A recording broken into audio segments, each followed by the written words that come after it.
Welcome. Thank you for tuning in to the Big Ed Light Skin Comedian Podcast again this evening. I got a great show for y'all tonight. I'm really excited about it. Hope everybody's having a great July 10th, enjoying the day and everything. Like I said, I got a great show for everybody. About ready, just want to go over a couple of things here. My sponsors here. Let me go over my two sponsors here real quick with you all. The first one is All Good Computers on 8101 Preston Highway here in Louisville, Kentucky. Go check them out. They keep your computer tight. They keep mine tight. And the second sponsor, more than anything, is the Smile Center. My dentist, 7405 New LaGrange Road. Tell Dr. Kane I sent you. He'll work with you. All right. She says you can see that was my little junior big head went by me. Thank y'all for tuning in tonight. I really appreciate it. Like I said, I got a great guest for you tonight. I wanted to do something that was more related to what I was doing this week. So I had a show this past Thursday at the Downtown Loft here in Louisville, Kentucky. And I got to do it with a good comedian friend of mine. He's been all over the United States doing comedy, been doing it for a long time. And a real good friend of mine. He's one of the realest comedians I know. One of the best friends I could even ask for as a comedian. I've even learned some things from him. He even opened up for Cat Williams, but I'm gonna let him explain himself to you all a little bit. But I'm just so glad to have him on the Big Ed Light Skin Comedian Podcast. Also, we're on YouTube, so if you can't get us on Facebook Live, check us out on YouTube. Without further ado, let me bring in my comedian, one of the most realest comedians, and we just got through doing a show downtown Loft here in Louisville, Kentucky. Y'all show some love for the one and only my good friend and my guest today. Mr. Money Making Mitch is what he called himself, but I'm calling him Eric Kimbro. Y'all give it up for him coming to my podcast. What's up, Kimbro? Yo, what's up, lovers, baby? What's going on? What's going on, man? Money Making Mitch in the building, baby. Yeah. You changed your name up for me a little bit. I'm just telling the people a little bit about you, but where I do my podcast is I always let people explain themselves, their resume about themselves, which is I already talked a little bit about you, so they already love you. So, but go ahead and tell the people a little bit about yourself. So, well, first off, my name is Eric Kimbro. All my friends call me Kimbro, so I changed my name to just Kimbro. I'm no longer Eric no more, just Kimbro. That's my thing, man. You know what I mean? You switch it up. Man, it's like I tell everybody, like most people know, man, I'm a national touring comedian and shit. I tour everywhere. I headline. I close out shows, whatever you want to call it. I headline, I close out shows. I don't work with some of the biggest names in the game. I don't work with Cat Williams, Mike Epps, some more. All the way down Lil Duval. I don't work with DC Curry, you know. There you go, write them down. Louisville legend Spike Davis, don't work with him. You know, anybody pretty much black out there, Michael Collier, I don't work with him. You know. Me too, yeah. Anybody pretty much black and famous out there, I don't work with it once upon a time. You know what I'm saying? Right. Say, you know, I'm the guy that comes out first that y'all don't know. And y'all be like, dang, he was funny. Who was that? You know what I'm saying? Up. Yeah, that's what's up. That's me. Okay. That's what's up. So now the people know about you and everything, which is great. Like I told them before, you already, open up a lot of big names and everything. And I'm just happy to have you on my podcast. And but like I said, I want to go over a couple of things, just a couple of things, because I know I've been through some things too. And some of these questions/statements are kind of related to both of us as far as what we've been through in this comedy game. You know how that goes. But I want to talk about this one first because it's more political. It's a little bit political and everything else. Because I seen when the Breonna Taylor thing was really fresh when it first happened, and I seen you down there marching with other people doing the social justice thing for Breonna Taylor. But I just want your advice on two things on this. It's kind of like a two-part question. I'm going to put it on here on this banner here. But basically, I just want your not that one. That's the wrong one. My bad. Yes, I just want your opinion on how COVID-19 has changed up entertainment. Also, I want your opinion on how it's affected social justice has affected entertainment as far as what we do between stand up and acting or whatever. So. Oh yeah, well, shoot, man. Well, first off, let's just go with the first question. How's COVID-19 changed entertainment? Yo, that's a great question. It has changed it. To me, it's changed it drastically, especially coming off of last year where couldn't nobody work, couldn't nobody go out, couldn't nobody see no live comedy or concerts or shows or whatever. You couldn't even go to football games or nothing, basketball games or nothing. So I think that COVID-19 is changed entertainment drastically. For one, let's just stick to our arena as comedy, man. Right. You know, it let me know, and it made a lot of people know that you can't be a one-trick pony. Like you can't just be good on stage and not have no social media presence. You can't, you know, like a lot of people is traveling around here, like a lot of these dinosaur old comics. They're like, man, I don't do that social media. I'm cool. I got the club. I just go to clubs, do that. Nah, what you had to learn, man, is social media is the wave. A lot of people, I talked to a lot of comics and they became millionaires off social media last year, just off the content that they had put up there previously before COVID-19 changed. So what it did, it made all of us have to redirect, man. You know, believe it or not, 99.9% of the comics are very smart people. Oh yeah. And, and most of us knew at that very moment we had to pivot. Most of us came up with an online show. Most of us started doing sketches. You know, shout out to people like Country Wayne who absolutely changed the game. Yeah, absolutely changed the game. With them sketches on you know online. What I'm saying? His sketches, nobody's putting them out like he's putting them out. Nobody's doing them like he's doing them. And probably ain't nobody getting paid doing them where he get paid. He's definitely getting paid. Yeah. So he's a testament to social media. You know, the how entertainment has changed. Entertainment was going to the internet anyway. It was going to social media anyway. It was. Yep. But with that COVID, you had to do it because everybody has a phone. Everybody, they're a button away, and he found out a way to come into everybody's house every night. He let me know one thing. He let me know 2-3 things for real. You don't need Hollywood. You don't need a TV show. You can create a TV show every day on your phone. That's right. You just got to have the patience and willing to do it. You got to sit down and have the wherewithal to do it. Right. And you just got to pivot, man. You know what I'm saying? You just got to pivot and make that move. And so with me, my pivot was I'm straight stand-up comedian. I call myself a tweener.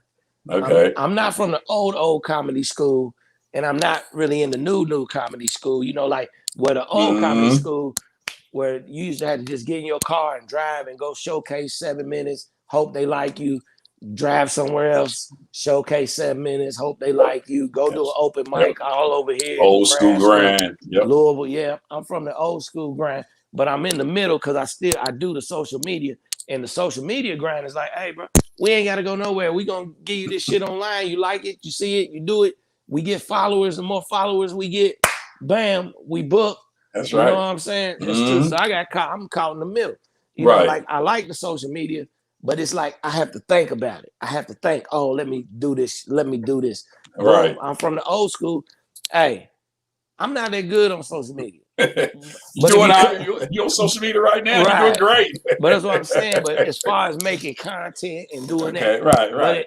But if you come to my show and see me on stage, right, I can guarantee I'm that dude on stage. you know what I'm saying? Like I'm that dude on stage. You know what I'm saying? So that's the thing, man. And it's like, you know, we had to learn to pivot, and it also taught this COVID-19. It taught everybody, to me, patience. It's patience, because it's the first time a lot of people had to sit at home, and it's the first time I started a thing on social media called the Red Robe Chronicles. Yes, so that's why I sit right here in my robe. Boom, my red robe. You know, I done bought the LLC. I done bought all that. Right. And I started doing it, but I had to be patient and do it consistently every day. I did it every day for like 8 months until I finally built up that audience. Clientele, where people was tuning in every day. You know, at first it was 5-6 people. I thought that was lit. I had 10 people on it. Like, lit. I had 10 people watching this. I'm lit. You know what I'm saying? Then it went up to 50, then 100. You know, then it went from getting, you know, like 200 views to 3,500 views to 5,000 views. You know, sometimes it be back down to 1,000 or 900. You know, it just depends. On rainy days, it gets a lot more views than it does on sunshiny days. You know, I had to be patient and learn the game and the analytics of social media. I reached out to a few of my friends who are big on social media and asked them what was their formula and what would they do. And they like, hey man, do this, do that. Right. And that's how it goes, man. So that's how I feel that changed. Right. entertainment, you know, as far Right. as the COVID. What about this on the social justice thing? Because like I said, I seen you down there marching for Breonna Taylor, which I think is great because people don't realize one of the best and the most smartest and funniest comedians was Dick Gregory, and he was definitely one of the most biggest black actors I knew as a stand-up comedian. So I got to talk about it. So go ahead and talk about a little bit about that too, because I like Dick Gregory. It's like so I met Dick Gregory once, man. I met him. Yeah, I met Dick Gregory. I got a picture too. I had to find that picture. Okay. Well, look, it's in my phone. Shit. I mean, I'm sorry. I mean, you all right. You all right. This is free will podcast. I can cuss on here. Good. I mean, you cuss on here? Yes. Free will. I gotta think about what I got to say. It's a light skin podcast. You can cuss. Right. Okay, give me a couple sample cuss words, man. Like, you know what I'm saying? You do it first. I don't need you to set me up. I got a couple church members watching too. I got to watch some of them. They be the main ones cussing. You know what? You're right. They be like, "Hurry the fuck up, preacher." You know what? My pot roast getting cold. I got macaroni and cheese at home waiting. Right. But man, it's the protests, the social justice. Okay. With man, as you know, I got in it deep. I got in it deep, bro. You did. I was, yeah. I'm the modern day Martin Luther King, Malcolm X, Dick Gregory. I'm all rolled into one. Right. I believe turn another cheek, but I turn the other cheek and smack the other side of your face. Right. You know what I'm saying? Right. Hey man, one thing I learned, and I'm gonna get to the root of this thing, is this is a whole new age, man. This is a new age.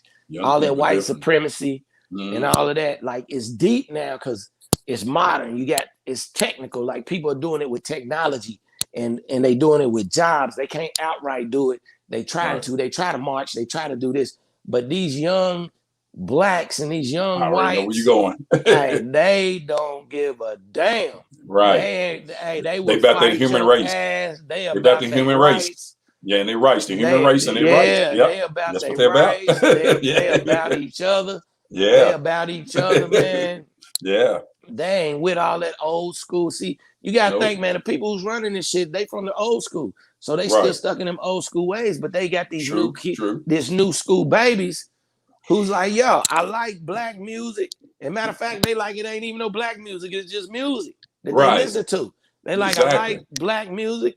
The little chicks is like, I like black dudes. The black dudes like, I like the white girl. Right. And like, cause I seen all that shit down there. You know what I'm saying? Right. I seen all that shit down there. And they human was race like, thing. and then they was like, these are my friends. You're not getting ready to talk about my friends. You're not getting ready to come down here with that white supremacist shit. Right, like, they was on their ass, boy. That's what's up. And it's a whole new wave, man. People's not with that shit. Life right now, 2021 and 2020, 2019, life is hard enough as it is. Economically, financially, all of that shit. Life's hard enough as it is. People's going to work every day and can barely keep their lights on. How you go to work every day and you broke?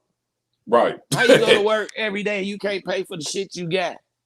You're right though, and people who ain't working, they can pay for this stuff because they get paid now. So it's crazy. It's kind of the opposite. You know what I'm saying? It's opposite. Like, look, if they threw me unemployment and all this shit, I won't work either. Exactly. Like, I feel you on that, shit, bro. I feel you. I'm gonna stay at home. My back hurt. My knees hurt.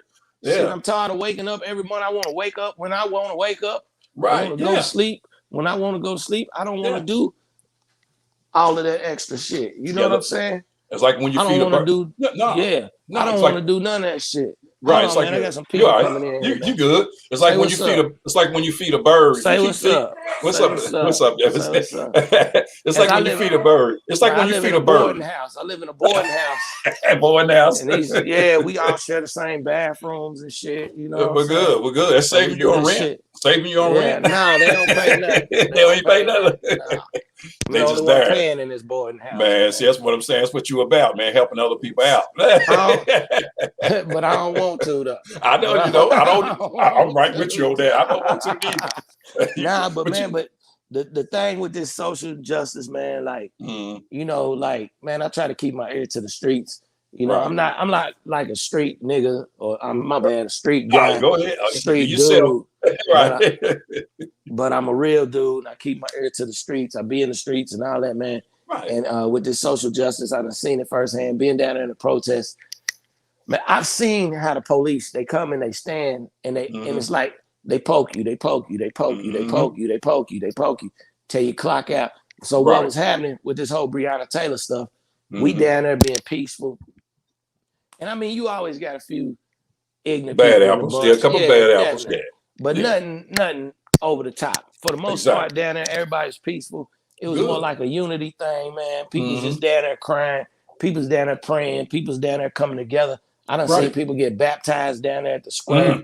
Where it's hold it, you know. I done seen people get off drugs down there and try to change their life. I done seen people who weren't nobody become leaders down there. You know what I mean? Right. So we down there being peaceful. Then the police would just come out of the blue. They would show up with riot gear. They would show up with Louisville Slugger makes the police stick. Okay. Out of how they make the bats. Right. So they got these big Louisville Slugger sticks. Right. You know, and you know that bat would be solid. Man, it'd be solid. It'd be Rodney King solid. Right. Then, yeah. You know what I'm saying? For real, yeah. Police be down there with face covers and shields and all that. Then all of a sudden, man, the news would be down there. And then the police chief or whoever would be running it. It would look like a war zone. They would have armored trucks and everything. Then they would tell the news people to leave. And then when they tell the news people to leave, they start beating the shit out of the protesters. Wow. And then they locking everybody up. And then they throwing charges on you for assaulting the police, resisting arrest, unlawful gathering, stepping on the grass. You know, all the shit we was down there protesting for, they would lock you up and put them charges. It's so systematic down there, man. Yeah, that's what I was going to say. Yep. Like I had two friends. I had a white guy and a black chick. They both was filming. They both down there filming. They got locked up 5 feet apart the same night. Wow. Police chased them. Boom. Locked them up. He got a misdemeanor charge. She got a Class D felony. What? Yeah. And that's what I'm talking about. See, right there. And that's the thing. We was down there fighting for that. But in the midst of fighting for that, it happens. You know what I'm saying? So in that Breonna Taylor stuff, man, it was so deep, bro.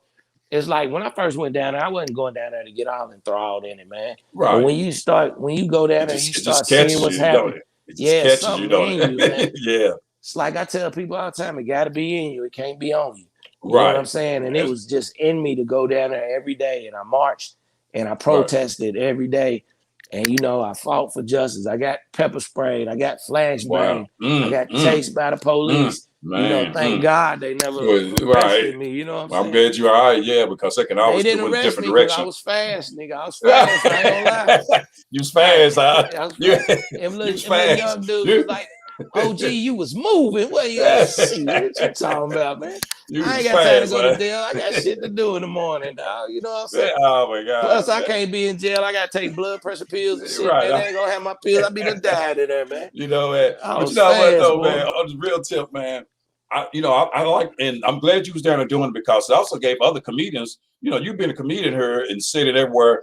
I see other comedians see that and that reflects them. They like, okay, I need to get down and do something, be part of it. If they ain't down there, doing it some other way. Because the thing I got from more than anything, Kimbro, was, and I think we're still working towards this, it's not about the race, it's about the human race. People always talk about race, it's about the human race. Treat a person as a human being and not as an animal. And that is what has always gotten me more than anything. If we was, everybody was treated, but especially our police, who's it systematically, if we could just treat everybody as a human being and not by the color of their skin or their nationality. You see what I'm saying? That's all I'm saying. The thing is, you got to think about it, bro.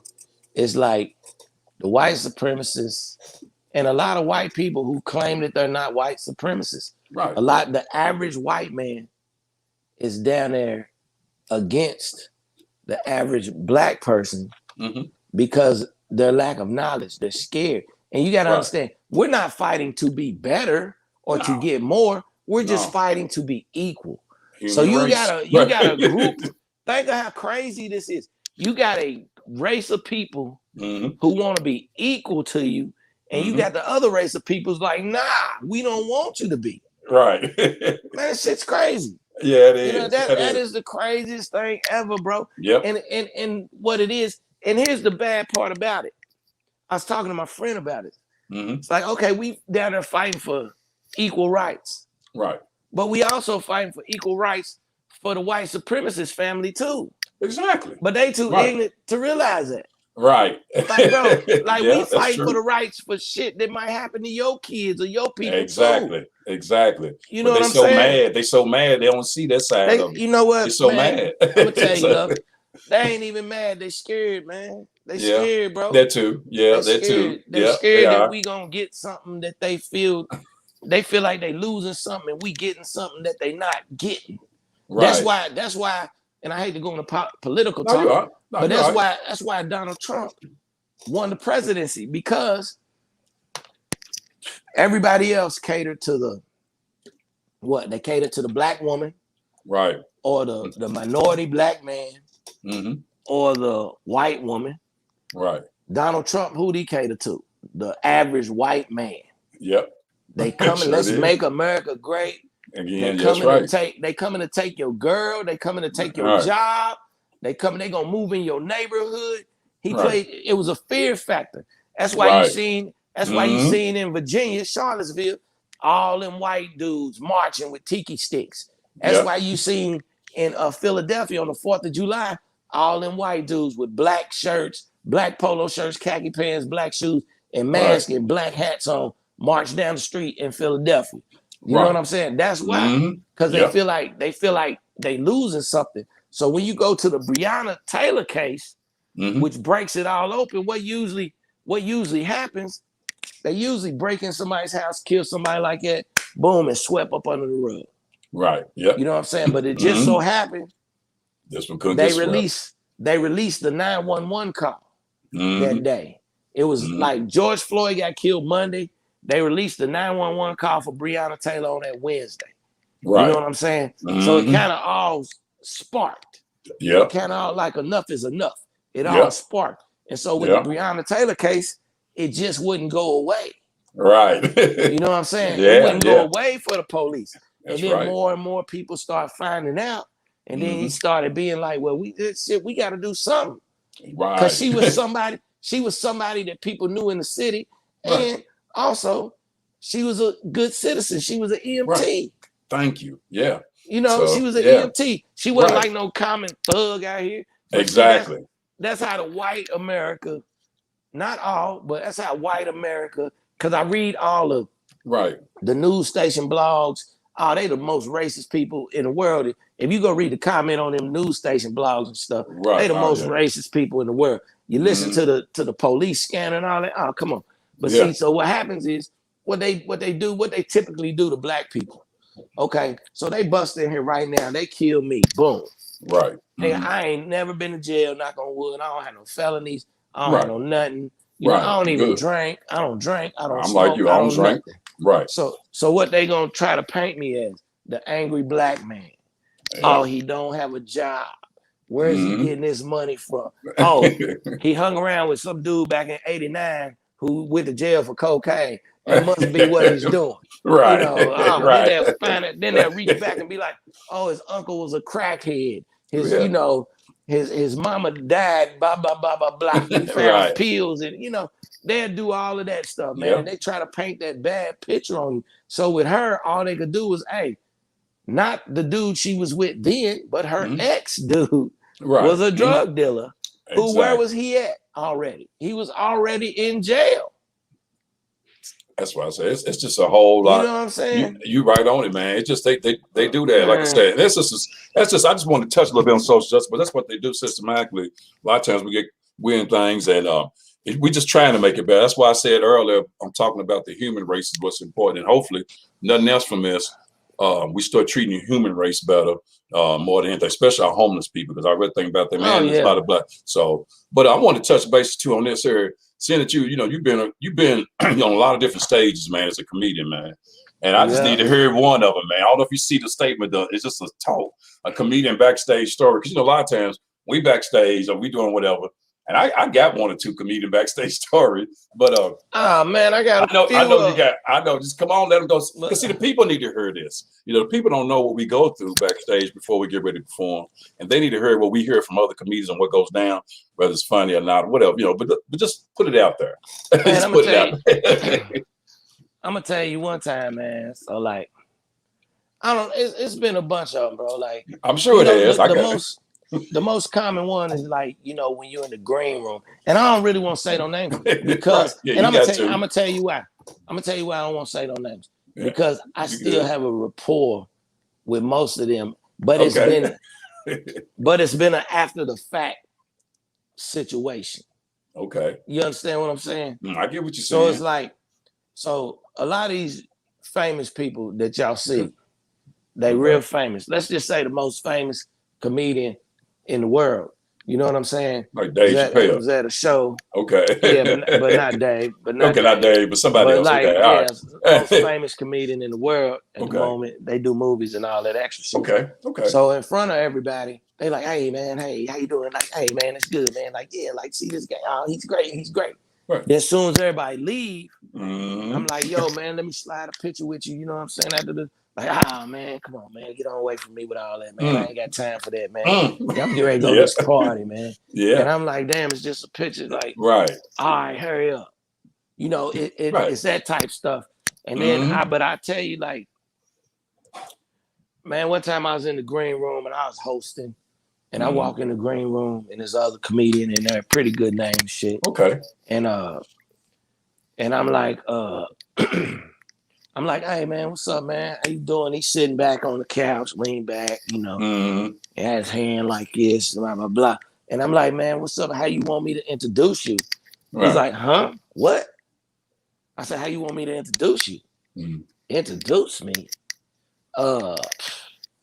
Man, Def Jam, Comic View, Everybody Hates Chris, nigga, you know my credits. You know who I am. Right? And I was like, what? And he's like, yeah, like that, right? Right. So I go walk off. Okay. And the me, like, if you don't know me, you don't know I'm confrontational. I know you are. I know you.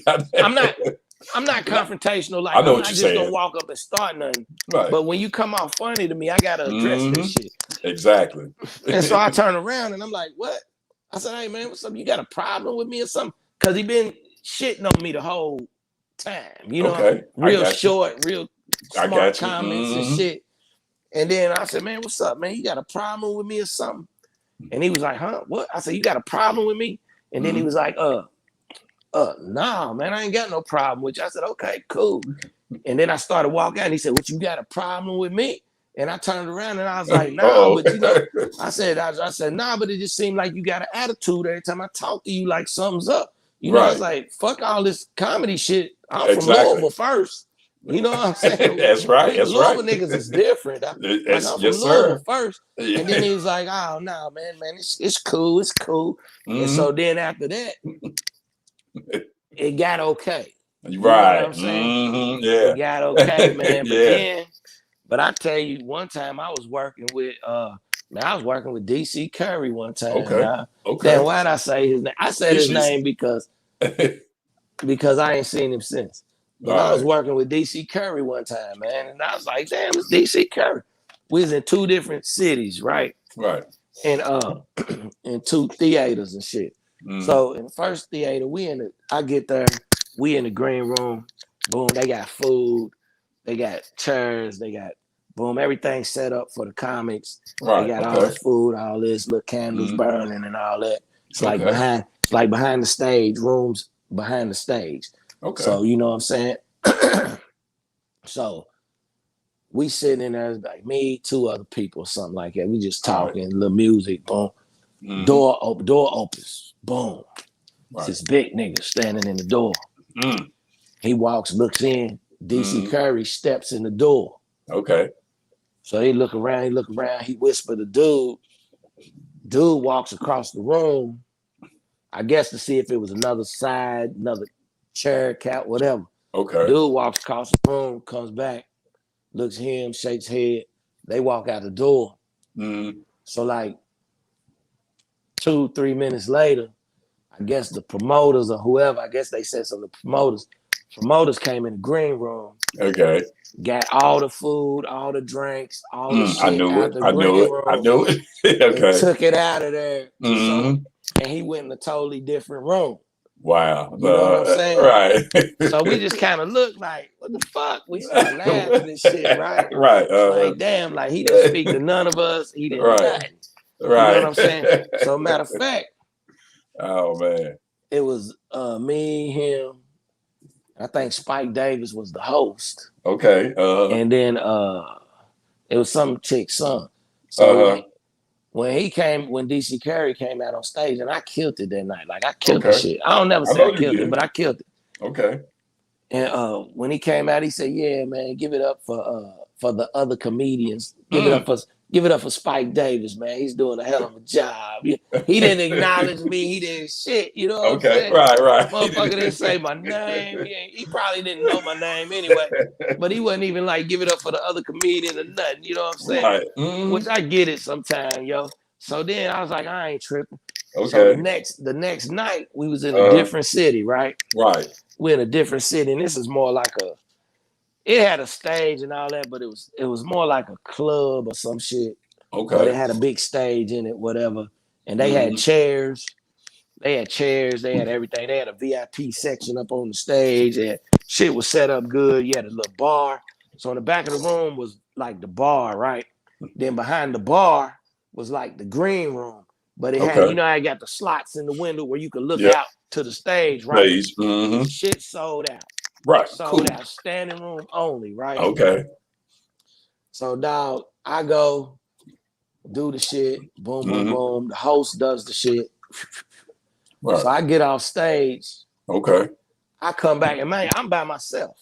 Wow. Okay. Green room's huge, right? Right. So green room, it got big screen TV set up, and then over there, you got a couch and a pool table, right? Okay. I'm over here up at the front. Right. Boom, looking at the stage. Like I ain't even tripping. Right.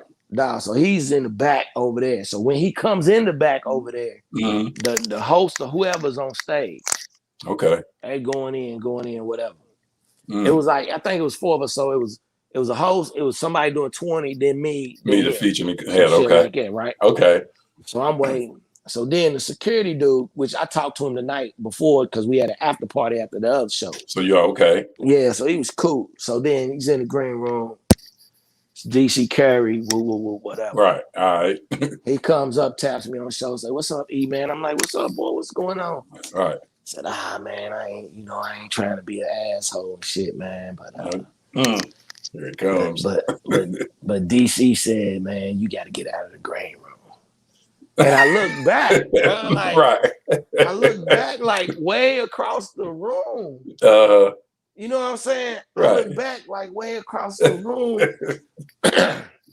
Like, dog, we probably 50 feet apart. You know what I'm saying? Like, I look back and I said, I gotta do what? Right. He said, you gotta get out of. I said, I gotta get out of the green room. Right. I said, hey, bro. I said, ain't nobody even in here, man. Thank you. Know what I'm saying? I said, ain't nobody even in here. I said, I'm just looking at the show. You know what I'm saying? Like, right. And he said, yeah, it ain't me, man. DC wants you out the green room, man. So you gotta, man. I just gotta come over here and tell you, man. I'm sorry, man. I said, all right, cool. So I leave out the green room, and there's nowhere to stand in the showroom. Wow. You know what I'm saying? You got to go to standing room only, leave the green room. Yeah, I'm standing room only. I'm standing outside the green room. It's like a little bitty hallway, dog. Like, okay, you know the hallway where the bathroom's at the comedy club? Yeah. It's smaller than that. Ooh, that's real small. It's like half of that is the hallway. You know what I'm saying? That's small. Yeah. So, and it's people right there. Okay. You know, like the security and the shit. All them. Yeah. Oh, and man. So it ain't nowhere to stand out. So I just step out. You know, so excuse me. Stepping on somebody's shoes so tight. Yeah, then I'm just standing here, dog. Oh, man. I'm just standing here like with the crowd. Like, they looking at you laughing and looking at, what I'm saying? Oh, man. That's what I said, man. You see, this is stupid. It is, man, because I felt like there in that situation, I'm always about staying humble, but I know, and more than anybody, some stars are not humble, some are. Some just depends. Like I said, in front of the TV, in front of the stage, they this way, you laugh. They this way, they that way, bro. When they get behind it, and I know they're human beings, I know they go through things, but let me just drop this on you real quick. What happened to me? This is a long time ago, and I definitely ain't gonna bring up the names. And it kind of happened here in Louisville, so I'm gonna leave it at that. But it was a nice, it was a big comedy thing, and I never forget like yesterday. You know how you have, like you said, you have the headliner, you have the feature, and you might have somebody open for him, and then the host. Okay, right. All right, now I think I was right before the feature.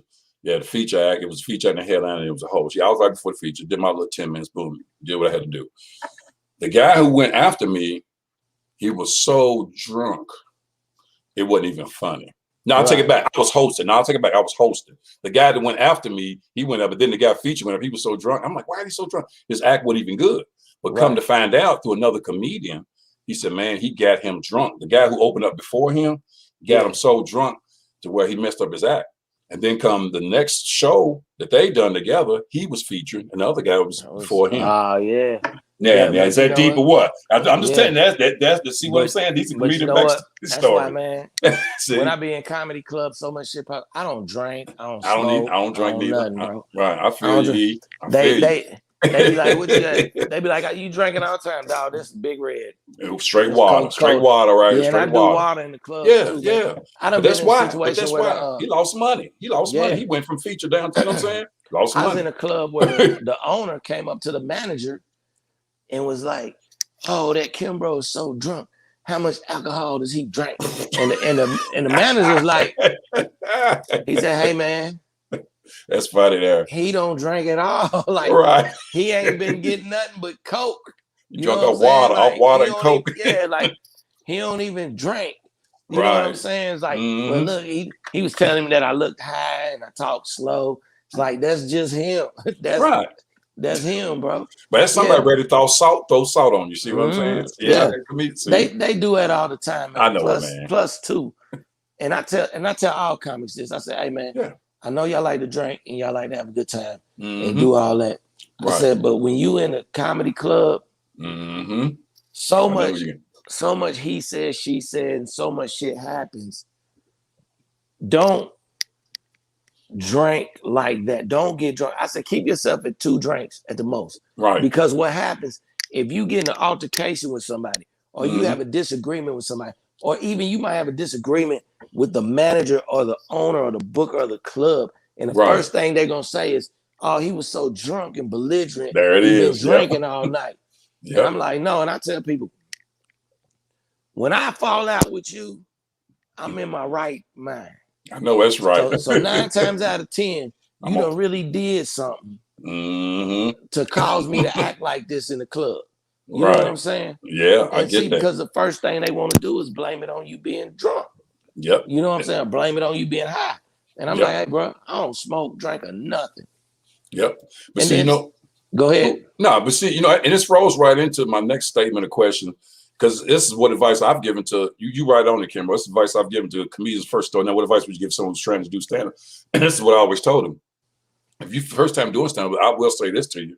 Try not to do no beverages, no alcohol beverages, no drugs before you go on, because you're thinking it's going to calm you down on stage. And it really ain't. It's going to mess you up. It's going to be a lot worse when you see the spotlight. So you need not do nothing your first time. I would say the first couple of years, because you're not experienced enough to drink and go up there and do it. You're not a professional. So you need to, and I know some people that can drink and go up because they've been doing it 10, 15, 20, 30 years.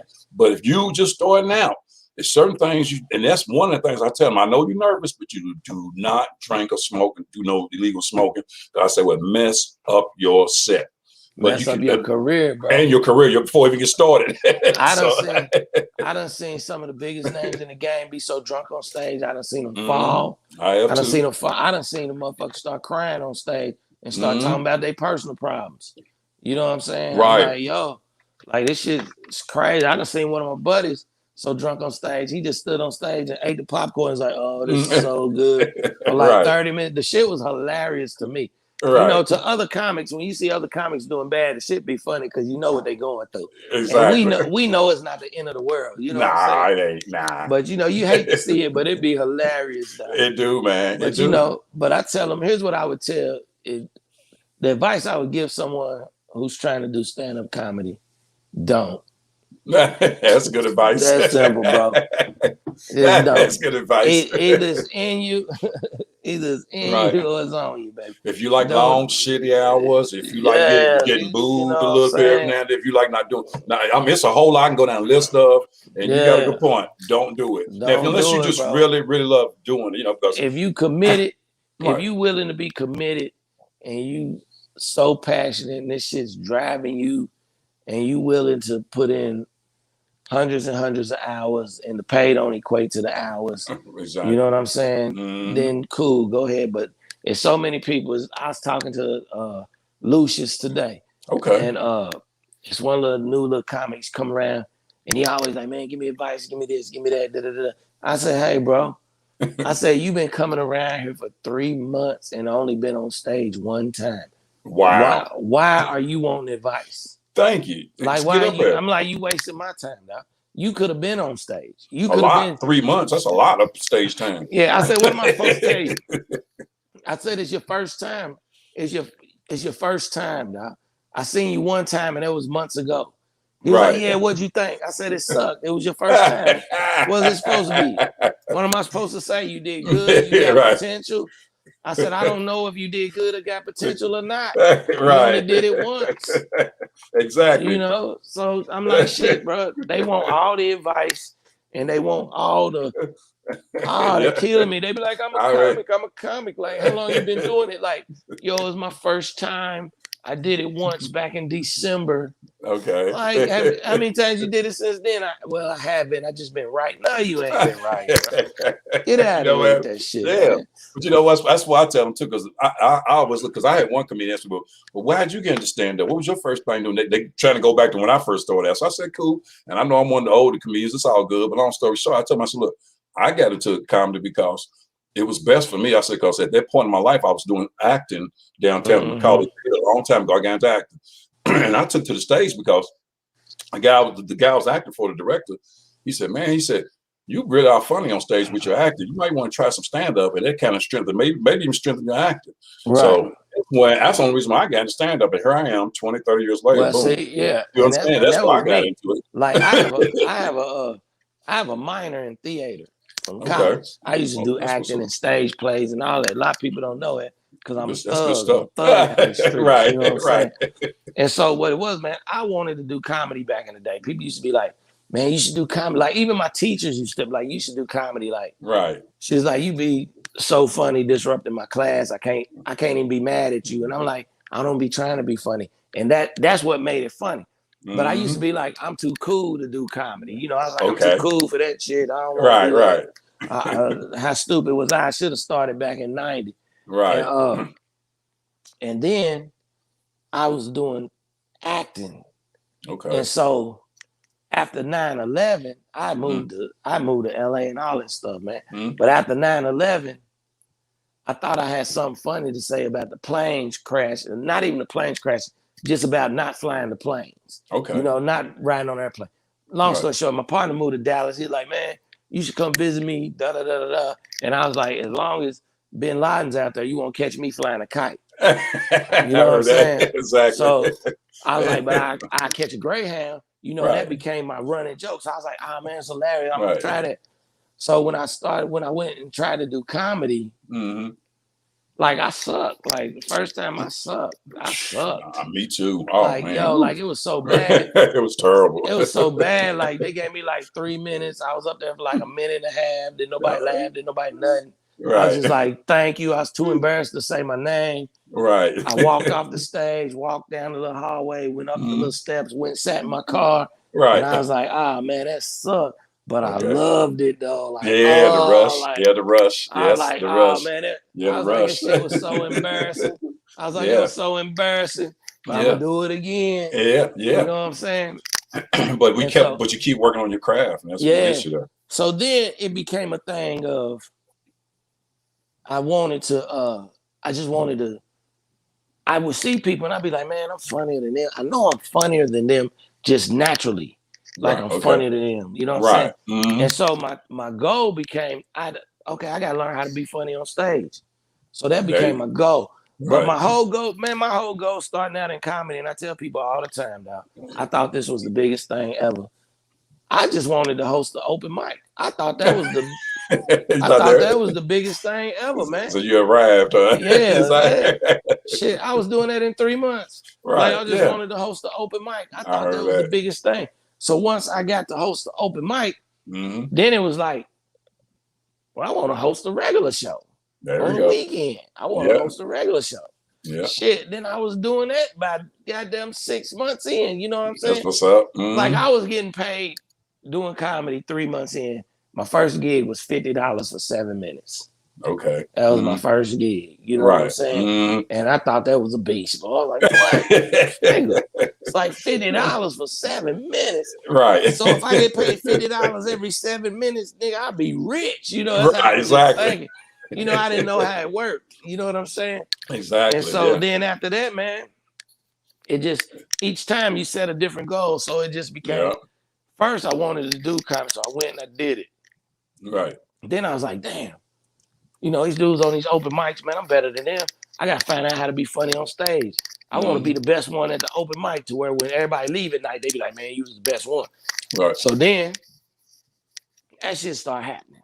Okay. So then after that, it's like, yo, I want to host a real show, man. I'm funny enough to do a show. Yep. So then I got that shit. Then it was like, after a while of doing that, like, yo, man, I want a feature. So then I started working toward that. Then it was like, shit, I can headline. You know what I'm saying? Yep. Then, man. You know, but along the way, I mean, it sounds easy, but along the way, it was bumps in the road. Oh, I'm sure. Yo, definitely. Nigga definitely got booed. Nigga, right. First time they told me do 45 minutes. You know, I couldn't really do it. I didn't have it, but I told them I had it. You know what I'm saying? Like, exactly. I can do that. Yeah, you know. And then, man, then you just go from there, man, and then. Then you get stuck to where I was stuck to where I'm a headline. So I'm headlining, and then, you know, when people call me to feature, I'll be like, I don't know. But then I start doing it. Now I'm just at a point where shit, where you want me at on stage? Right. You know what I'm saying? Man, like, babe, you want me to host, feature, headline. Right, you doing it all, man. Wherever you want me, man. Keep doing it. But you know, I want to say this too. That show we just done, the Downtown Loft, and I've never been down there. Yeah. And I'm gonna tell you, man, that was a good show between me, you, Chris Connick, and Adrian. I had a great time. It was a great professional show. Even Craig Ewan, he liked it too. I just want to talk about how good it was because I just think it was a great show and everybody loved it, man. That's what I like. I like going to shows. I like being part of shows where everybody's a professional comedian and do a professional job on stage, and that way all the fans are happy and they've been entertained. Because I've done shows, and you have too, where only maybe 2 of the comedians are professional comedians, the other 2 just you know what I'm saying? My show last night. Yeah, right. My show last night was 100% opposite of what we did on Thursday. Oh my God. Sure it was. I'm sure it was. Worse. I'm sure it was. So, and that's a big difference, man. Because to me, you know, I'm always about being professional. It irks me, and it's nothing against the younger comedians or the comedians who's trying to get there. I'm like, what do you do to prepare yourself before you come on stage? You just sit at home and smoke blunts all day, or drink and get drunk. You come here and you ain't got no material. And look at everything that's going on in the world today. And you had 2020 to sit back and write a whole lot of stuff. Right. There's no reason why nobody shouldn't come out with a damn encyclopedia full of comedy material if you're a comedian. I'm just keeping it 100. If you watched my whole set, last Thursday. Thursday. If you watched my whole set, it was all from 2020. That's what I'm saying. See, my whole set was all 2020, but it wasn't timeless. It was my 2020 experience. Right. You know what I'm saying? It was my whole 2020 experience, bro. Yeah. And the people loved it. People's like, you need a special. You need a special. Maybe I do. I don't know, but you know what I'm saying? Right. I'm just one of the comedians. I'm fearless on stage because I feel like what I got to lose being on stage. And like I was telling Adrian and Chris before I went up at night, I said I got a couple of new jokes. I said I'm gonna use them. I said if they like it, fine. If they don't, it's fine too. I said, but here's the silver lining. I told them. I said, what good is writing something if you don't take it to the stage? Right. I said I know a lot of comedians they come in there with packed full of stuff, all this paper. You ain't taking none of that to the stage. You got all that material. Ain't taking none of it. They're scared to take it to the stage. A lot of them scared to take it. If it don't work, they freeze up. But that's part of it. If it don't work, you know what you got to do: trim the fat, add some or whatever, delete, do whatever, or just get rid of it completely. But you'll never know if you don't take it to the stage. Don't try it, there you go. You got, and that's what I tell new comics too. Like this guy last night was on the show. Okay. Absolutely horrible. Absolutely horrible. Well, and here's what I'm saying. He didn't tell. No, he was just like, hey, what's up? That's my boy Mike. Hey, remember I was the homecoming king. She was the homecoming queen. Remember, like, I'm glad y'all here. Like, look at me. I was like, I'm up here. You know, it was horrible. It wasn't no nothing. Right. And then I was like, man, how long you been doing comedy, man? Because he came up to me afterwards. He's just like, man, you know, I just, you know, and I ain't kissing my ass or nothing. He was just like, man, I have no words, man. You legend, you good, you this. Oh my God, that was amazing, whatever. I'm like, okay, that's cool. Worst show I ever fucking been on, bro. I heard you. And I was like, thanks, man. I appreciate it, bro. Like, Okay. I show love and shit. I Yeah, was exactly. chilling. Keep it humble, And right? then he was like, man, what'd you think about my set? And I was like, man, I probably ain't the person you want to ask that. Because I know you're gonna be real. Be plain. You're gonna be real. I know keep you. it 100. Right. He's like, keep it 100. So I told him everything. Okay. You know what I'm saying? And he was like, I get it. I said, so how long you been doing comedy? Right. And he said 5 years. And I said, okay. I said, you ain't been doing comedy 5 years. He said, yeah, it's been 5 years. I said, man, look. That's terrible. I said, I'm at every open mic. I'm at every show. I don't never see you. So it can't be 5 years. Exactly. You know what I'm saying? I said, well, he said, I've been doing it 5 years. I said, well, okay, well, let me rephrase the question. All right. How much have you gotten on stage? There you go. Yeah. And he said, all right. Oh, I done did about 200 shows. And then right. Really? I said, man, you ain't did 200. Then his partner said, nah, man, you ain't did 200 shows, bro. Nah. Like, you ain't did 200 shows. Right. You know what I'm saying? And then he started talking. I said, well, look, man, I'm going to break it down to you. I said, you've been doing comedy for about 5 years. I said, but stage time wise, you probably like 2 months in. There we go. Now you're talking. I said, now I'm just keeping it 100. Right. I said, this game is about getting on stage. Putting the work in. Getting on stage. Put the work in. I said, I've been on stage probably more this week, and you've been on stage all year. You know what? Let's keep it real. I said, that's the difference, bro. You know what I'm saying? A lot of people say they comics or be like, yeah, I do comedy or whatever. And, and I use this too, and I tell people this too. A lot of people equate they should be getting paid just because they've been doing it X amount of years. Yeah, oh, big time. Oh my God. Don't even start with that one. I hear come back. Let me sip it to her.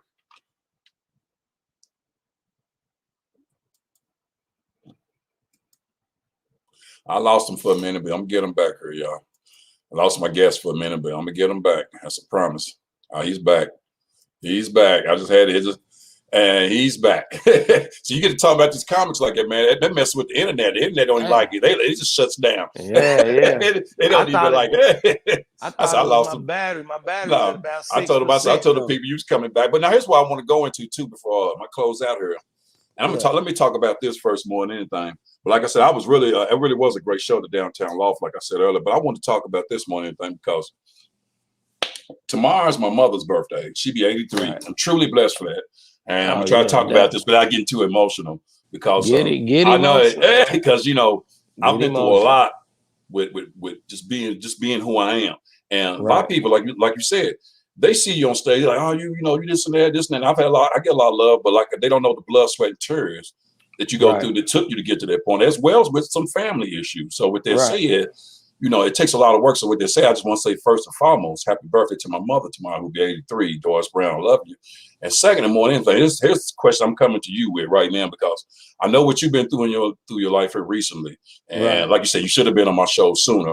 But I'm going to pop this question on her and see what you think about. See if you can. And how proud would your mother be of your entertainment accomplishment as of right now?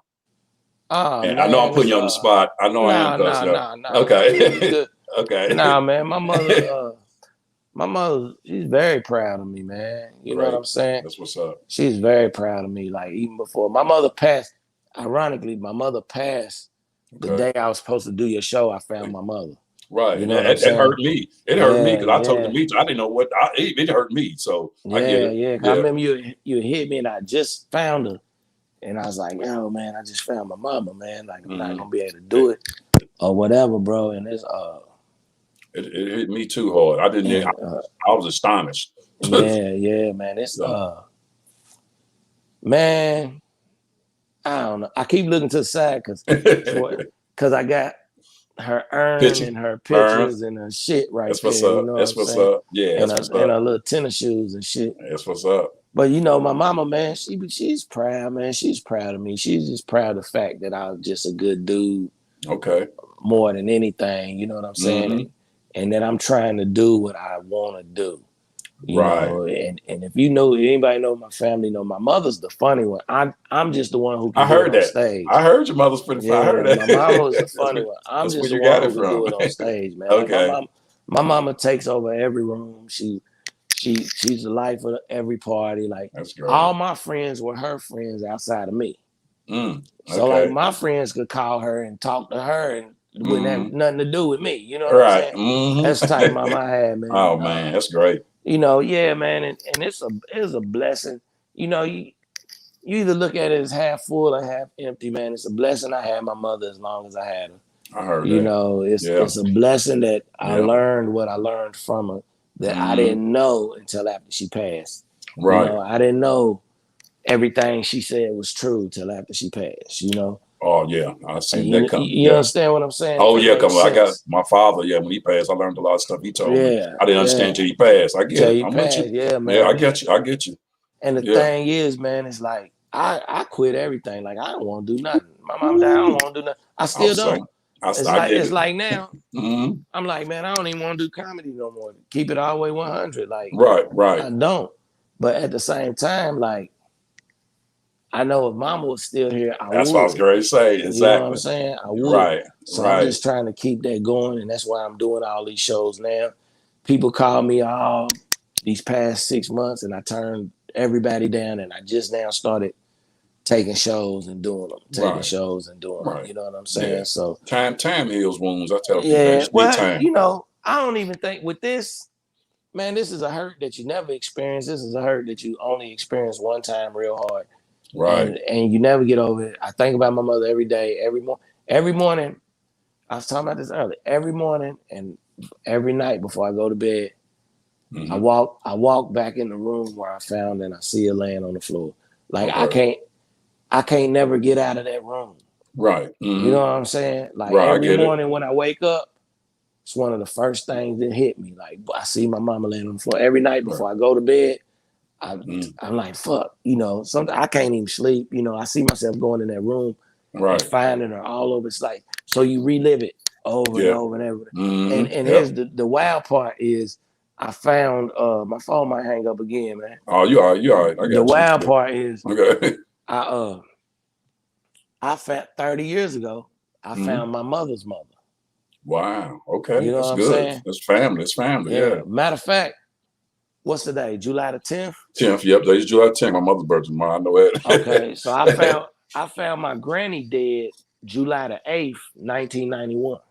Wow. You lying. You know what man. I'm saying? Yeah. Man. And that's my mama's mama. So I found her July the 8th, 1991.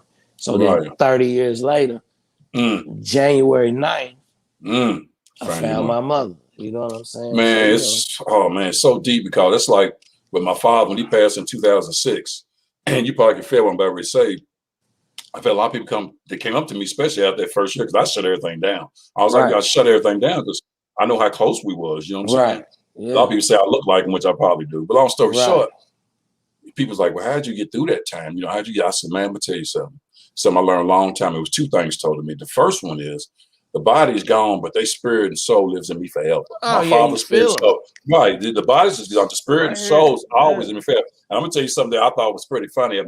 It was the one thing that loosened me up at my father's funeral was my uncle, my father's brother. They was like left, right. He said, man, I'm gonna tell you something. And this is at the funeral, the day of my father's funeral, and he loosened me up. I'm like, man. He said, man, I'm gonna tell you something. You know, I love your father. I love your father. If I do anything for him, he said, but I am pissed at him. I said, you pissed at him on his funeral? He said, yeah. He said, because man, he done left me down with all you damn fools in the family. And I looked there, I said, boy, that is real. He said, he's up here chilling, and we down here still got to deal with these fools in the family in the world. That's what I said. And I was like, mama. He's right on point. That loosened me up right there. I was like, okay, you got me, But on that note, man, hey, man, before I sign off, just tell everybody how to get in contact with you, your hand on everything and everything, because it's been great. I appreciate having you and hope to have you back again, too. Soon. Definitely, man. And I just want to tell you, man, thank you for the opportunity, man. I appreciate it, man. You know, come on now. You can find me at Eric Kimbrough, ERIC, last name KIMBROUGH. Everybody calls me Kimbrough. You can find me on Facebook. You can find me on Instagram. It's at @E_KIMBRO.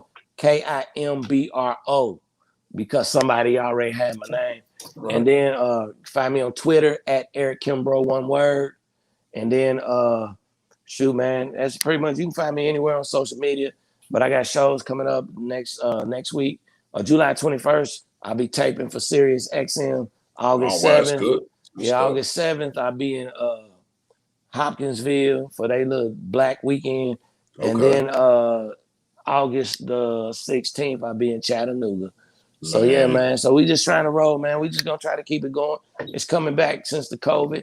And then be on the, sure is. You know, so just be on the lookout, man. Just be on the lookout.